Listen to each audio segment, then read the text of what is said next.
Atos 12, o versículo é o 6. Quem achou pode dizer: eu achei.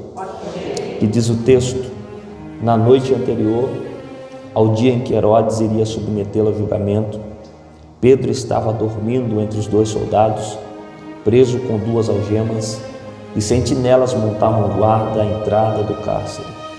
Versículo 18: de manhã não foi pequeno alvoroço entre os soldados quando o que tinha acontecido a Pedro. Você pode dizer amém? Amém. Se assente, fique à vontade. Se você puder, fique com a Bíblia aberta, por favor. Queridos, a igreja aqui neste cenário, ela estava atravessando um momento caótico, um período de aflição, tendo em vista que no capítulo 8 do livro de Atos dos Apóstolos, diz a Bíblia que desencadeou uma perseguição ferrenha contra a igreja. Essa perseguição ela pode ser classificada em 2 etapas, como também em 2 períodos. O primeiro período dessa perseguição se deu ao destino a todos aqueles que confessassem que Jesus era Filho de Deus e que o mesmo havia ressuscitado dos mortos. Prova disso no capítulo 1, diz a Bíblia que Jesus estava ressurreto junto com os seus discípulos e no espaço de 40 dias instruiu eles com provas infalíveis que ele estava vivo.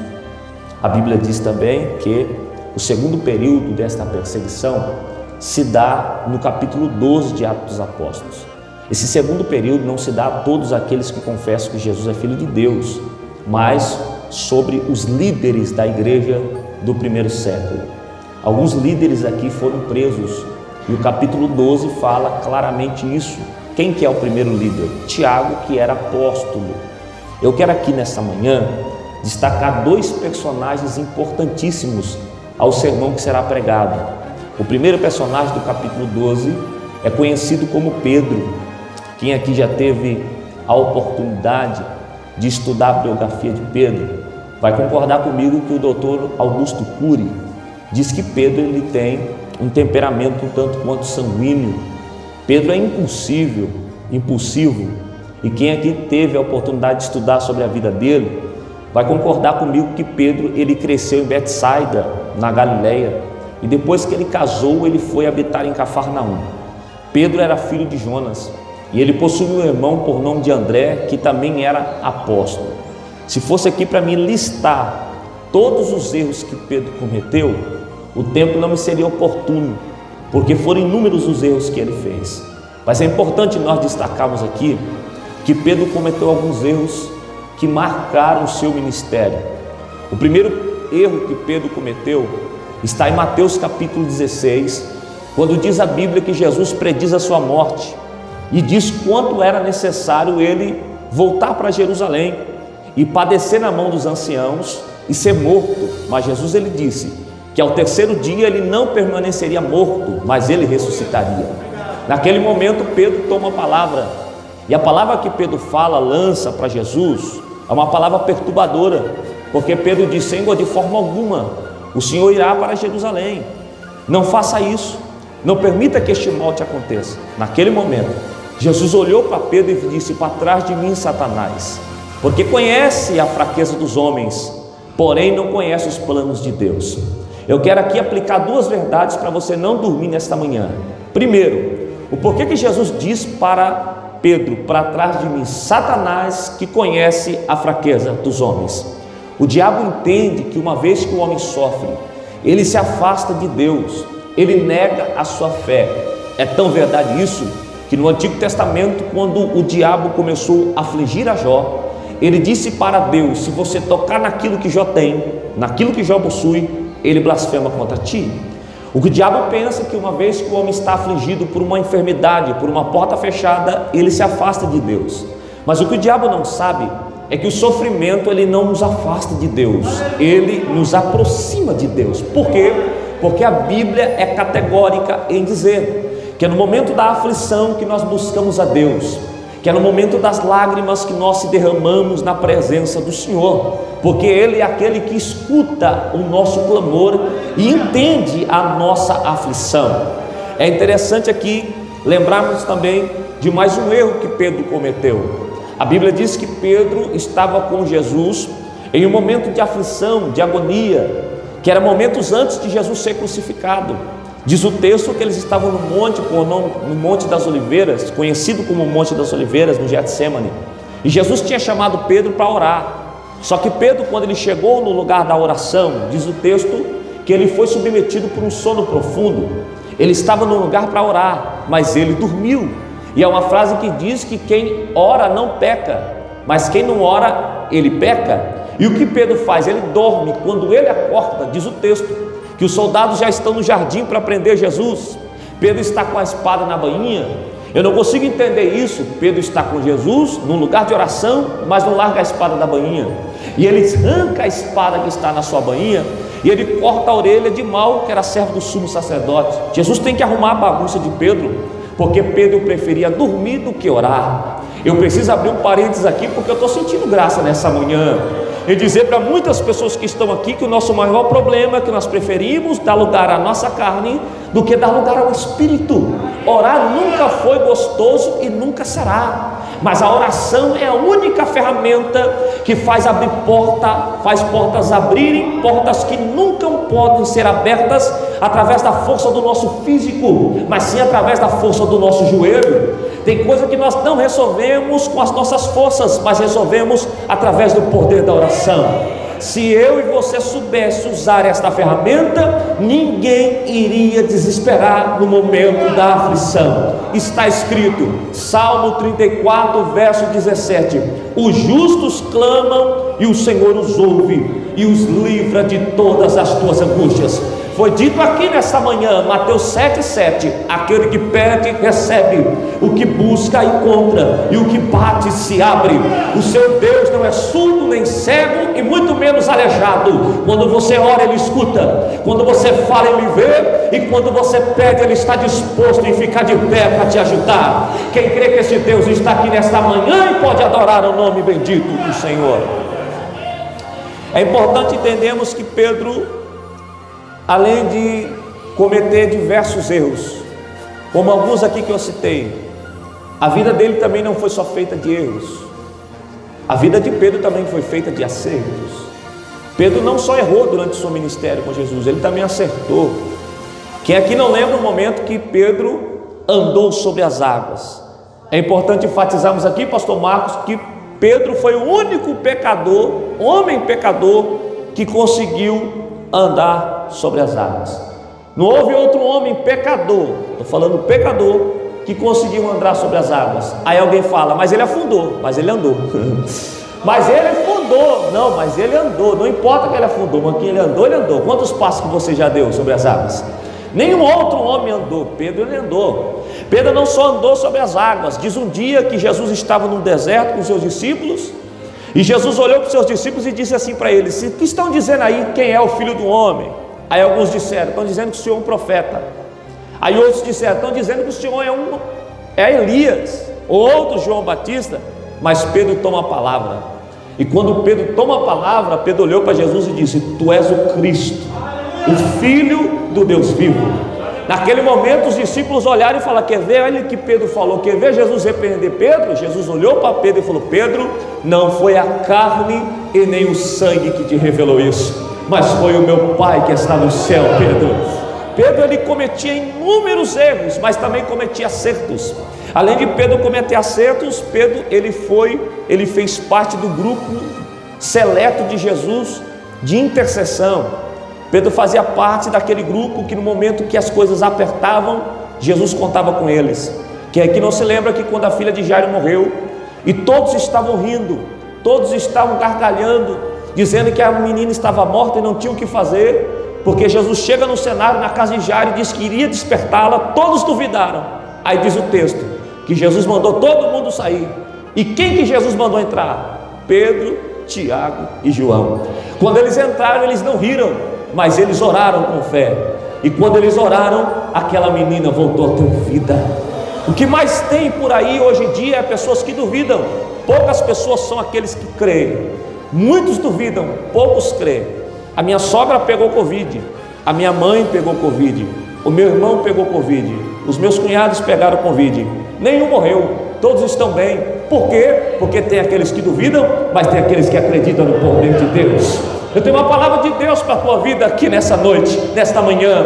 Maior é aquele que está com a igreja do que aquele que está contra a igreja. Diz a Bíblia que as portas do inferno não prevalecerão contra a igreja de Cristo. Quem acredita nessa palavra profética nesta manhã? Pedro, ele é conhecido através dos seus erros e acertos, mas se tem uma lição que eu aprendo na vida de Pedro, é que Jesus não chamou ele porque ele iria cometer inúmeros erros. Jesus chamou ele porque Pedro também ia cometer inúmeros acertos. Eu tenho uma palavra de Deus para a sua vida aqui nessa manhã. Eu sei que ninguém que está aqui é perfeito, todos nós erramos, pecamos no pensar, no agir, no falar. Mas tem uma coisa, o Senhor, quando te escolheu, Ele não se enganou, Ele sabia quem você era. Tem pessoa que fala assim: não, Senhor, o Senhor se enganou nada. Jeremias diz: Deus, eu sou apenas um menino. O Senhor falou: Jeremias, não diga isso, porque antes que nascesse no ventre da tua mãe, eu já tinha te conhecido. Ainda antes que te formasse no ventre, ainda antes que saísse da tua madre, eu já tinha um propósito na tua vida, Jeremias. Era um propósito profético. E tem uma coisa: aonde eu te mandar ir, você vai, e o que eu mandar você falar, você fala. E tem uma coisa: não vai ser fácil, Jeremias. Capítulo 1, versículo 18: pelejarão contra ti, Jeremias, mas tem uma coisa: não prevalecerão contra ti, porque eu sou contigo, Jeremias, para te dar livramento. Quem crê que Deus sabe quem Ele escolhe. Tem um segundo personagem aqui que me chama muita atenção também, que é o rei Herodes. A família herodiana, ao longo dos tempos, ela se tornou uma família perversa, uma família cruel, que se opôs contra a obra de Deus. Esse rei Herodes aqui é o Herodes Agripa I. Esse Herodes Agripa I, ele é neto de Herodes o Grande. Sabe quem foi Herodes o Grande?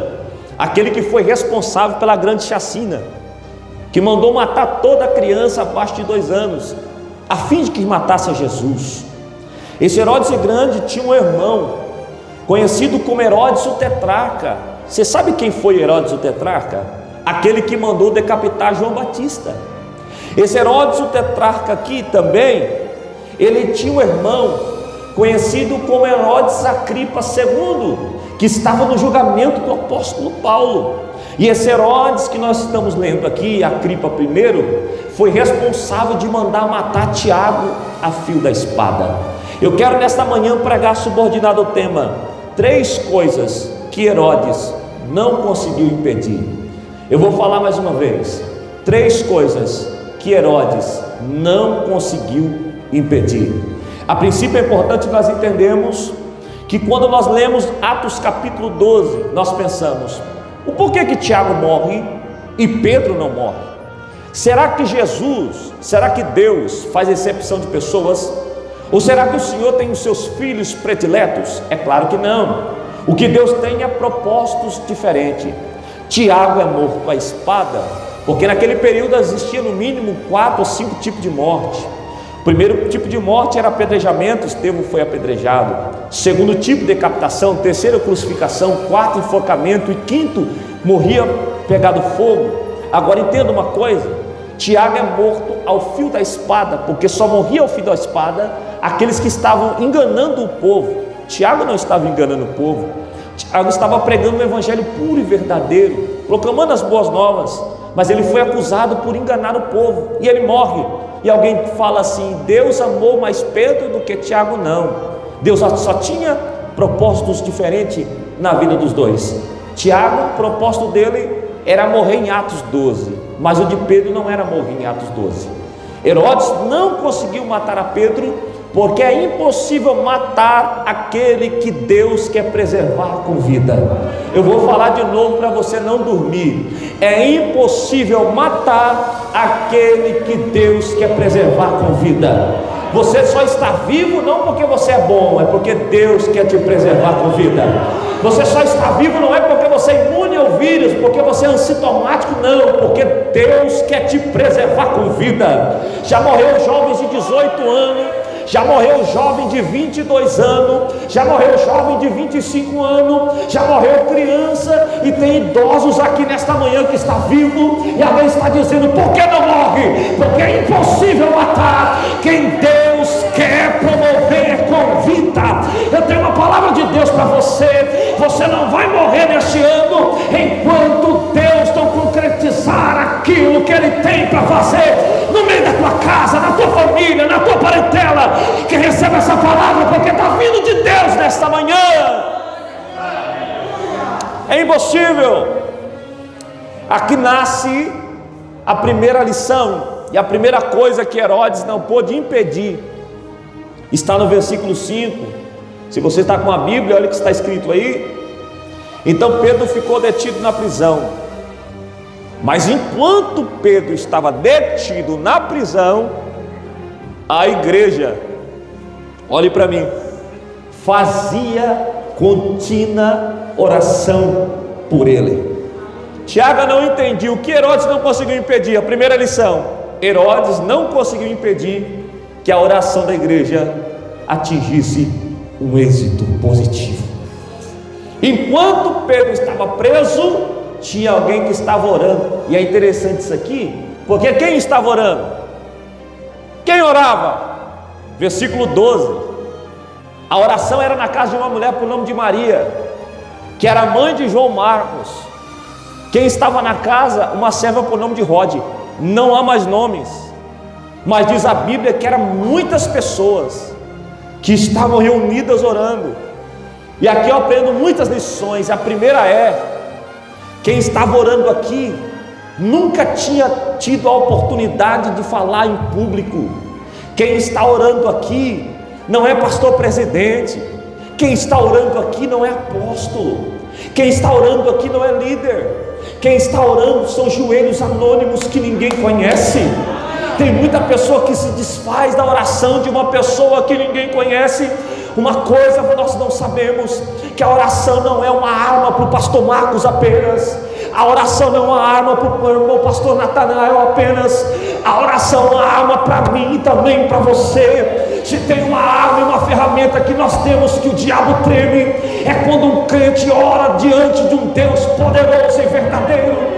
Está escrito na Bíblia, no Antigo Testamento, que enquanto Ana orava, Deus ouviu a sua oração e lhe deu um filho por nome de Samuel. O nome Samuel significa Deus, Ele ouve. Quando você ora, tem alguém que está ouvindo, e esse alguém está além do terceiro céu, sentado no trono, e está ouvindo cada palavra que sai da tua boca.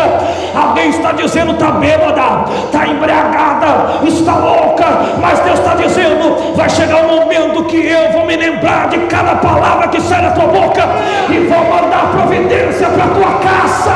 Quem pode adorar Jesus nessa manhã, porque Ele está presente? Alamaia, choramandagaia. Herodes não conseguiu impedir que a oração da igreja atingisse um êxito positivo. O que o diabo não pode impedir, irmão, é o resultado da sua oração. Ei, quem aqui lembra de Daniel? Que alguém fez o decreto e disse: Daniel, se orar é o fim. Daniel ficou sabendo do decreto. Quando chegou o momento da oração, ele falou: vamos ver. A Bíblia me permite conjecturar, vamos ver se é o fim. Ele abre a janela. Ô irmão, isso aqui é tão lindo, isso aqui. Daniel poderia ter orado escondido? Se a Bíblia diz que Jesus fala para os seus discípulos: quando for orar, entra no seu quarto e faz o quê? Abre a porta ou fecha? Abre ou fecha? Daniel poderia ter orado escondido? Sim ou não? Então por que ele abriu a janela? Porque logo ele abriu a janela para quem estivesse passando do lado de fora olhar ele orando. Daniel só abre a janela porque o costume dele era orar de janela aberta, não de janela fechada. Tiago, eu não entendi. Ele não mudou o hábito dele por causa do decreto que fizeram contra ele. Ele continuou sendo quem ele era. E detalhe, ele não orou porque fizeram um decreto para não orar, ele orou porque ele costumava orar. Deus não livrou Daniel porque ele orou no momento que fizeram o decreto. Deus livrou Daniel porque ele já orava antes do decreto. Você sabe por que a luta está aí? A pandemia chegou e muitas pessoas se desviaram, porque muitas pessoas só tinham uma vida na igreja, dentro da igreja, não tinha uma vida de comunhão na sua casa. Agora entenda o texto que nós estamos lendo. A igreja está orando na casa de Maria, a igreja não está orando no templo, a igreja está orando na casa de Maria. Eu aprendo algo lindo aqui nesta manhã, que a igreja tem que ser mais do que aqui em quatro paredes, em casa, do que fora, porque quando a igreja tem comunhão em casa, lá fora todos vão ver o que Deus pode fazer através de uma igreja que é viva dentro de casa. Eu tenho uma palavra de Deus para a tua vida nesta manhã. Você só está vivo porque a tua comunhão permaneceu intacta. A igreja estava fechada, mas o céu estava aberto. A igreja não poderia abrir, mas o céu estava preparado para receber a tua oração. Quem pode adorar Jesus por isso? Eu sei que aqui não tem, irmão, mas tem gente que só é crente com o microfone na mão. Tem gente que só é crente quando está cantando na frente do púlpito, quando está tocando, quando está fazendo algo. Você não tem que ser só crente aqui, querido. Você tem que ser crente quando você acorda na tua casa, quando você está lavando louça, quando você está no trabalho, quando você está na escola, quando você está longe do crente, né? Porque ser crente perto do pastor é fácil. Ser crente perto do pastor é só colocar uma roupinha, ficar quietinho, que o pastor vai falar: isso aí é santo. Eu quero ver você ser crente lá na tua empresa, que tem aquele monte de fornicário que fica vendo pornografia, fazendo piada torpe. Eu quero ver você ser crente diante daquela vizinha fofoqueira que só fica no mundo falando mal da vida de A, de B, de C. Aí eu quero ver você ser crente. É quando ninguém está vendo, é quando ninguém está te observando. Aí que a tua postura tem que ser diferente, porque aquilo que a terra não vê não passa diante dos olhos daquele que tudo vê. Eu estou sentindo Deus aqui nessa manhã e vou liberar uma palavra profética. Enquanto você for fiel a Deus na tua casa, não tem projeto de Herodes que para aquilo que Deus tem para fazer na tua vida. Quem pode adorar Jesus nessa manhã aqui? Primeira lição que eu aprendo: Herodes não conseguiu impedir que a igreja obtivesse um resultado positivo na sua oração. Segunda lição que Herodes não pôde impedir, está no versículo, isso aqui é lindo, irmão, a Bíblia, no versículo 6 que nós lemos. Olha o que está escrito aí: na noite anterior ao dia que Herodes iria submeter ao julgamento, Pedro estava fazendo o que, irmão? Eu não escutei. Está fazendo o quê? Dormindo. Olha aqui para mim, por favor. Quem aqui já teve insônia? Levante a mão. A maioria. Se tem uma coisa que é ruim, é quando nós não conseguimos dormir. E sempre há um motivo, né? Sempre há um motivo. O que tira o nosso sono, na maioria das vezes, não vou generalizar, são os problemas. Quando você tem uma conta que não tem dinheiro para pagar, sanar aquela dívida, você consegue dormir bem? É difícil. Quando falta um alimento na sua casa e seu filho, você sabe que vai chegar o momento da refeição e ele vai te pedir alimento, e você não tem o alimento, você consegue dormir? Não consegue. Os problemas fazem com que a gente perca a paz, o sono. Só que aqui há algo lindo no texto, irmão. Tem alguém comigo aqui? Diga amém. Algo lindo no texto, porque diz que Pedro, ele não está com falta de alimento. O texto não fala que Pedro está desempregado. Até mesmo porque quando ele foi chamado para a obra, ele era pescador. O texto não fala que Pedro estava com uma dificuldade que não estava sabendo como resolver. O texto diz que Pedro estava amarrado, algemado. E segundo o texto, Herodes ia submetê-lo ao julgamento no outro dia. E você acha que o julgamento de Herodes era assim, ó? vamos libertar Pedro ou vamos soltar? Não, era julgamento para acusá-lo. Pedro seria morto como Tiago foi. Só que diz o texto que Pedro dormiu, e aqui nasce a segunda lição. Herodes não conseguiu impedir que Pedro confiasse em Deus. Ô irmão, como eu sinto a presença de Deus aqui nessa manhã. Herodes, por mais que ele estava tentando assustar Pedro, colocando 4 grupos de 4 soldados, 16 soldados para protegê-lo, a Bíblia diz que tinha uma direita e uma esquerda com a espada na mão. Era para Pedro olhar para a espada, irmão, e tremer, suar frio, porque a dificuldade é assim. Você dorme pensando na dificuldade, você acorda pensando na dificuldade. Por quê? Porque ela está ali, ela não sai, não vai embora. Pedro estava ali no meio da dificuldade, vou morrer. Só que está escrito no texto que ele confiou em Deus. Aleluia! Ele dormiu, ele confiou. E é lindo porque o Salmo 125 está escrito: os que confiam no Senhor são como os montes de Sião, que não se abalam, mas permanecem para sempre. A Bíblia também diz no Salmo 37, verso 5: entrega o teu caminho ao Senhor, confia nele e tudo Ele fará por você. A Bíblia é linda porque quem confia, Deus trabalha. Diz a Bíblia que Adão estava no jardim e todo animal tinha o seu par, e Adão estava solteiro, encalhado, e Deus fez o que com Adão? Deixou ele dormir no profundo sono, enquanto ele descansava esperando a tua companheira. Deus tirou da costela de Adão Eva. É lindo esse texto. O texto também diz que enquanto Elias dormia no deserto, Deus já tinha enviado um anjo com pão e água para ele comer. A Bíblia diz que enquanto José dormia, Natanael, a Bíblia diz que Deus dava visão para ele que ele seria o governador do Egito. E enquanto você confia, Deus trabalha. Enquanto você espera nele, Deus está agindo. Deus não trabalha para quem se desespera. Deus não trabalha por quem fica arrancando o cabelo. Deus só trabalha porque quem nele confia. Está escrito, não sou eu que estou dizendo, Isaías 64 verso 4 está escrito: desde a antiguidade ainda não se ouviu, nem com seu ouvido se perceberam, nem com os olhos se viram, um Deus além de ti, que trabalha por aqueles que nele esperam. Deus não trabalha para quem procura o patrão para resolver. Deus não trabalha para quem quer resolver as coisas do teu jeito. Deus só trabalha por quem nele espera. Se você está esperando em Deus nessa manhã, se prepara, porque está vindo o socorro de Deus aí. Ai, eu estou sentindo Deus aqui. Se você está confiando nele, ainda neste ano ele salva o teu filho. Se você está confiando nele, ainda neste ano ele abre a porta que você tanto precisa.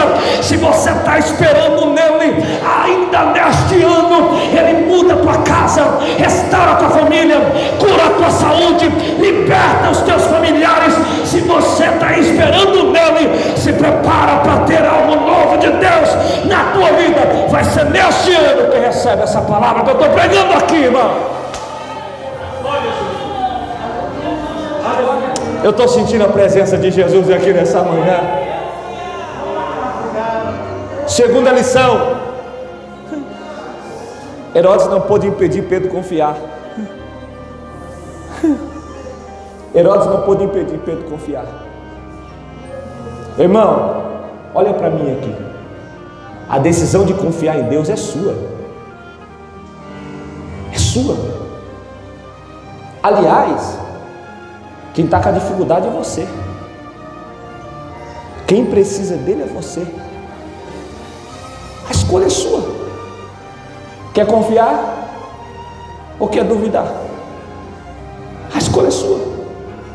Só que eu não encontrei na Bíblia aí, né? Quem duvidou que alcançou alguma coisa. Só que eu encontro na Bíblia que quem confiou. Atos capítulo 27. O navio está à deriva, Natanael. Está em escuridão. 3 dias que não viu a luz. Você sabe o que é isso, irmão? 3 dias sem ver a luz. Se não viu uma luz, não viu uma saída. Olha para mim e entenda o texto. Se não vimos saída, reflete muito com a nossa vida. Tem momentos que nós vivemos Passamos por provas que não há saída. 3 dias sem saída. Está escrito no texto, Atos 27, que todos os tripulantes do navio se desesperaram. Ninguém comia, ninguém bebia, e está escrito, perderam a esperança. Só que está escrito que nesta embarcação, aleluia, tem um homem diferente lá. E este homem não é como os demais, ele tem comunhão com Deus. E naquela noite o anjo foi lá e falou: Paulo, este navio vai se perder, a bagagem vai se perder. Só que tem uma coisa, Paulo: ninguém que está no navio vai perder a sua vida, porque eu, Paulo, estou dando todos na sua mão. Olha para mim que eu estou cheio de Deus aqui, irmão. Você sabe por que você está aqui nessa noite? Porque Deus confia em você. Deus deu a sua família nas tuas mãos, está confiando em você, está dizendo: creia em Deus, que você verá um milagre da parte dele na tua vida. Ei, Jairo, não se preocupe com o que estão dizendo a teu respeito, porque alguém da casa de Jairo disse: para de incomodar Jesus, porque está morta a tua filha. Jesus olhou para Jairo e disse: Jairo, crê somente que ela será salva. Jairo, quem pode adorar a Deus porque ele trabalha, quem confia. Ei, Paulo, ninguém vai morrer. Aí Paulo foi lá. Ei, irmão, olhe para mim. Paulo foi lá, quem sabe comendo um pão, porque crente é assim, irmão, não bebe, não fuma, mas comer, misericórdia. Paulo vai lá comendo um pão. Falei: ei, sabendo que vocês estão sem comer, vocês estão com fome não? Comem, que Deus já falou comigo. Que Deus falou com você, Paulo, que ninguém vai morrer.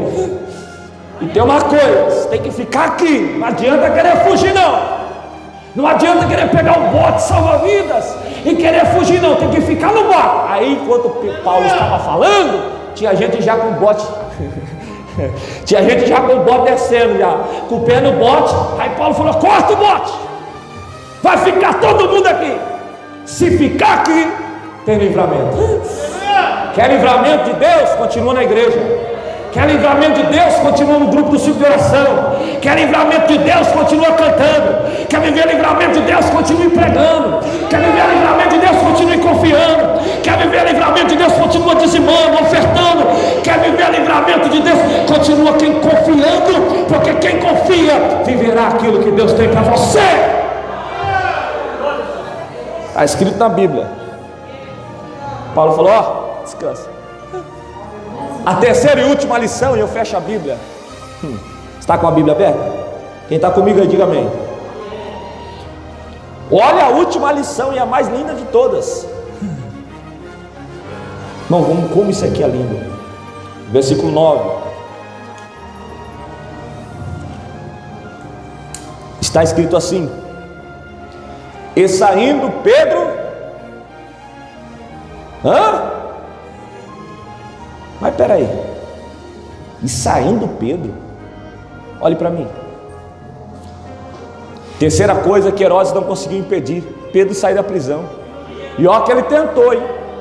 Ele tentou. Eu vou falar o que Herodes fez para tentar impedir Pedro de sair da prisão. Primeiro, colocou ele na maior prisão que existia da época, prisão de Antônia. Era como se fosse uma prisão de segurança máxima. Segundo, colocou 16 homens para cuidar de um. Será que precisa de tudo isso? Quantas pessoas tem aqui no culto? 6? 17? Quanto tem? Mais ou menos 20? Imagina 20 pessoas, 20 para cuidar de um. Herodes, além de usar 16 homens, agora não era qualquer homem, era 16 soldados. E detalhe, estava tudo armado. Herodes não só usou a melhor prisão, 16 homens, ele usou também algema. Algema ele, é perigoso. Algemou ele. E detalhe, eu quero pessoas do lado dele. Eita, esse homem é perigoso, perigoso, fica do lado, um na direita e na esquerda. E detalhe, eu quero sentinelas. Aonde? Na porta da prisão. Ou seja, Pedro estava aqui, não está o pastor, o soldado aqui, o soldado ali, e 2 lá onde está o Rui. Ou seja, e acordado ainda, não dorme não, com a espada na garganta de Pedro. Herodes usou os seus recursos, mas a igreja usou os dela. Ô irmão, está sentindo a presença de Deus aqui? Herodes usou os seus recursos, mas a igreja usou os recursos dela. O que a igreja estava fazendo? Primeiro, estava unida. Você está ruim aqui nessa manhã, vou falar de novo. Primeiro, se uniu. Se uniu para quê?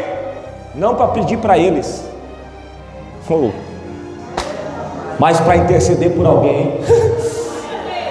Quando você desfoca dos seus problemas em prol do problema dos outros, adivinha o que Deus faz? Deus desfoca dos outros para ir em direção ao seu problema. Não, você está ruim, vou falar de novo. Quando você desfoca do seu problema para interceder para o problema de outros, Deus deixa o problema de outros e vai em direção ao seu problema. Segundo, a igreja está orando, usando os recursos que ela tem, e ela se une. Você vê muitas reuniões hoje, olhe para mim, sim ou não? Reunião no churrasco, reunião nos cafés da tarde. Quem é que gosta de café da tarde? Minha família cresceu com esse costume, irmão.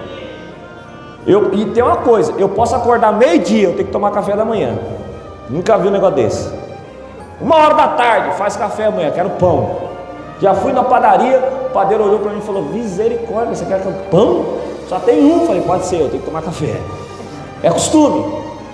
Agora o detalhe, eles se reúnem, não é para tomar café não, é para comer. Não, eles se unem para orar, irmão. Isso aqui é muito lindo, porque quando a igreja se une para orar, tem relatos bíblicos que a primeira vez que a igreja se reuniu, aonde está escrito, irmão? Atos capítulo 1, foi 120 pessoas reunidas orando. E o que eles estavam orando? Eles estavam orando: Deus, envia o Espírito Santo, envia o Espírito Santo. Está escrito no texto, eles oravam unanimemente, e está escrito em Atos 2, e foi de repente. Porque assim, irmão, quem se une para orar, a providência de Deus vem de repente. É quando você não espera, quando você não imagina, Deus manda socorro. Aí o salmista no capítulo 46, no verso 5, na parte B está escrito: e Deus trará resposta e auxílio ao romper da manhã. Porque quando você se une para orar, Deus envia a solução para os teus problemas. A igreja reúne para orar por Pedro. Aí, irmão, eu finalizo o meu sermão. Aí o que Deus faz? Deus está no trono, olhe para mim. Deus está no trono, pega um anjo. O texto não fala qual é o anjo. Vem cá você. Diz a Bíblia que são milhares e milhares de milhões. Vem cá você. Estou conjecturando, que é uma conjectura, uma hipótese certa. Que foi Deus? Tem uma missão para você. Missão? Qual é a missão? Libertar o homem. Esse homem está encrencado, porque tem que ser anjo, tem que ser você. Como esse homem está? Ele está amarrado, algemado, preso, não consegue se mover. O senhor quer que eu faça? Vai lá. Não sei o que é lindo, olha para mim, redobre toda a sua atenção agora. Natanael, quando o anjo chega lá, isso aqui só para quem é espiritual. O anjo não chega lá, fala: Pedro, vamos embora. Não. O anjo não chega lá e já abre a porta da frente de ferro. O anjo vai lá na cela de Pedro e toca nele, e adivinha qual é a primeira coisa que acontece? As algemas.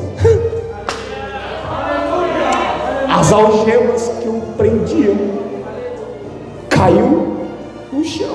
Eu estava em casa nessa manhã orando. Deus falou para mim: Tiago, fala para minha igreja que para mim fazer o que eu tenho para fazer com eles, primeiro eu tenho que fazer neles.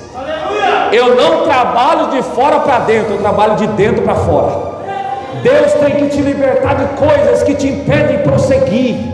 Deus tem que nos libertar de coisas que não impedem de avançar no reino. É 40 anos na igreja e nem um dom espiritual. É 50 anos na igreja e nem dom de línguas tem. É muitos anos na igreja e não sabe o que é visão e profecia. E Deus me trouxe aqui para te dizer que nessa manhã será uma manhã de cair algemas. Deus vai quebrar algemas que te prendem, porque Deus é o único que se preocupa mais em quem você é do que naquilo que você faz. Antes de Deus trabalhar com você, Deus vai trabalhar em você. As algemas caem nessa manhã. As algemas caem nessa manhã.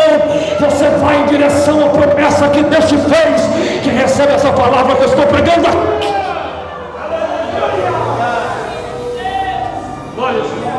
Já percebeu, irmão? Todos aqui querem viver as promessas de Deus. Quer ver só? Quem quer viver as promessas de Deus? Levante a mão. Todos querem. Seja ela para pregar, para louvar, para ter uma família unida, liberta. Todos querem, sim ou não? Mas são poucos que querem deixar a mão do oleiro, dar forma para o vaso. Jeremias, fala a Deus, vem cá, Jeremias, vamos ali comigo. Aonde? Vamos descer ali um pouco, na olaria. Senhor, o que eu vou fazer lá? Você vai ficar quieto, boca fechada, só olha, observa. Jeremias chega lá, está lá o oleiro moldando um barro. O barro vai crescendo, estou ensinando, tem 10 minutos, eu vou encerrar em 2.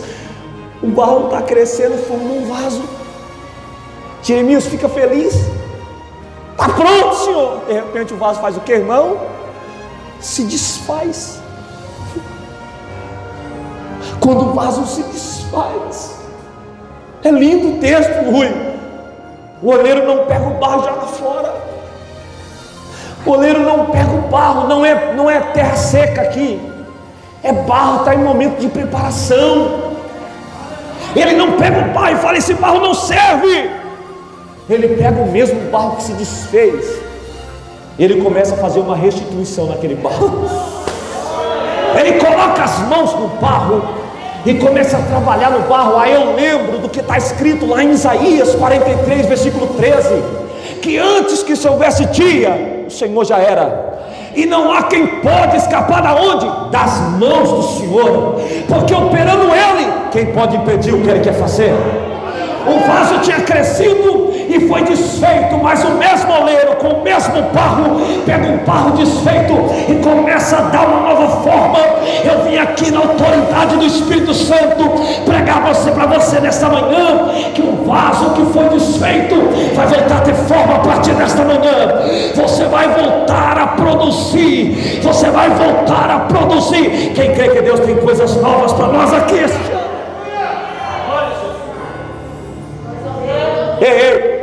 As algemas caem. Aí depois que as algemas caem, o anjo fala, agora pega a capa, pega a sandália e vamos embora. Pega o seu cinto, Pedro, vamos embora. Pedro pensa que é uma visão. Porque assim, irmão, quando Deus quer fazer na nossa vida, parece que a gente está sonhando. Eu falo para minha esposa assim, pastor Marco, eu só ouvia milagre na vida dos outros. Eu já contei aqui, 10 anos pagando aluguel, e todo mundo falava, quando eu comprei minha casa eu não tinha dinheiro. Eu falava, como comprar casa sem dinheiro? Eu ficava bravo, irmão, que a pessoa falava na minha cara, eu comprei a casa sem dinheiro. Eu falava assim, quanto? Como comprou casa sem dinheiro? Só ouvia na vida dos outros. Aí quando Deus começou a fazer na minha vida, e me deu um apartamento de 180 mil na pandemia, sem dinheiro, eu falei, esse Deus é verdadeiro, hein? Foi no ano de maior perca minha, maiores dificuldades, que eu troquei de carro, irmão. Porque esse Deus é assim. Ele faz quando não tem saída, para mostrar para você que Ele faz coisas que são inexplicáveis.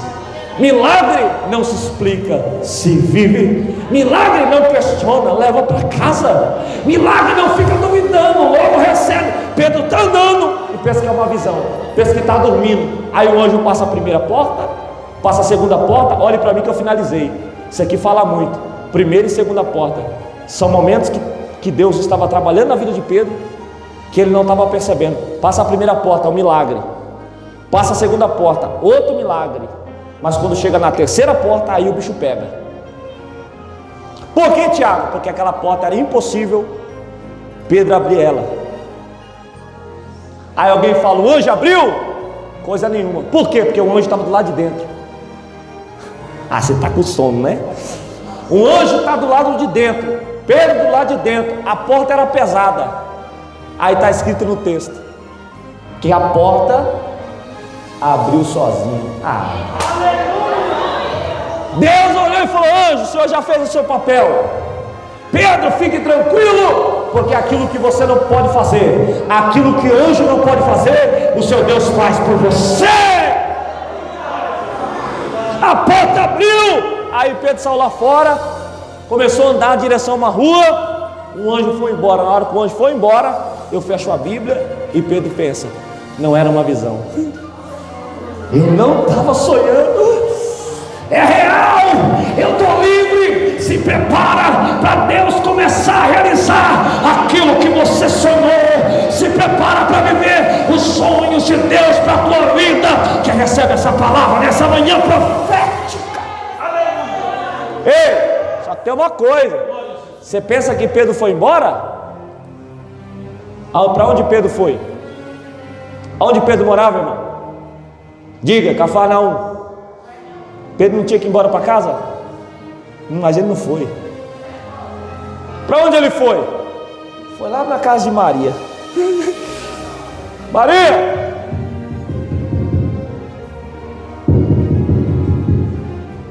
Aí mandaram a serva, Rod, vai lá atender a porta. Quando ela chega perto da porta, Pedro fala, abre a porta, sou eu. Ela volta correndo, Pedro está na porta. Tá não, você está doida, você está delirando, está na porta. Não, é o anjo dele, está na porta. Quando foram abrir a porta, era Pedro, sem algema, sem escolta de soldado, sem espada no pescoço, sem corda lá no pescoço. Era Pedro livre, dizendo, fique quieto, o anjo do Senhor me libertou da prisão. Quem pode adorar Jesus? Fica de pé em nome do Senhor. Esse Deus é demais, irmão. Leva essa palavra para o seu coração. Não se esqueça que é um Deus que peleja por ti.